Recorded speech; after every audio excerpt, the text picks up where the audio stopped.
ഒരു charitable organisation നമുക്ക് പല ഫോർമാറ്റിൽ തുടങ്ങാനായിട്ട് കഴിയും. അപ്പോൾ അതിൽ ഏറ്റവും കോമൺ ആയിട്ടുള്ള 3 ഫോർമാറ്റുകൾ എന്ന് പറയുന്നത് 1 ട്രസ്റ്റ്, 2 സൊസൈറ്റി, 3 കമ്പനി എന്നുള്ളതാണ്.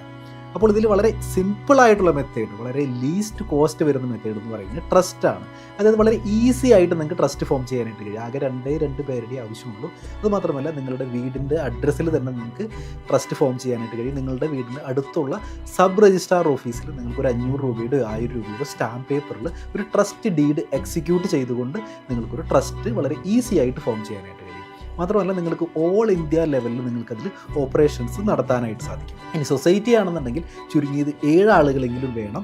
മാത്രമല്ല അത് ഈ കേരളത്തിന് ഉള്ളിൽ മാത്രമേ നിങ്ങൾക്ക് അതിൻ്റെ ആക്ടിവിറ്റീസ് ചെയ്യാനായിട്ട് പറ്റുള്ളൂ. ഇനി സെക്ഷൻ 8 കമ്പനി എന്നുള്ളൊരു ഫോർമാറ്റ് ആണെന്നുണ്ടെങ്കിൽ കുറച്ചൊരു ലാർജ് സ്കെയിലിൽ വലിയ കമ്പനികളുടെ CSR ഫണ്ടുകളൊക്കെ ചെയ്യുന്നത് ഒരു സെക്ഷൻ 8 കമ്പനികളൊക്കെ ആയിട്ടായിരിക്കും. അപ്പോൾ ഒരു സ്മോൾ ആൻഡ് മീഡിയം ഫോർമാറ്റിലാണ് നിങ്ങൾ കാര്യങ്ങൾ ചെയ്യാനായിട്ട് ഉദ്ദേശിക്കുന്നത്. ഏറ്റവും പറ്റിയ ഒരു ഫോർമാറ്റ് എന്ന് പറയുന്നത് ട്രസ്റ്റ് ആയിട്ട് രജിസ്റ്റർ ചെയ്യുക എന്നുള്ളതാണ്. അപ്പോൾ എങ്ങനെ ഒരു ട്രസ്റ്റ് രജിസ്റ്റർ ചെയ്യാം എന്ന് നമുക്ക് നോക്കാം.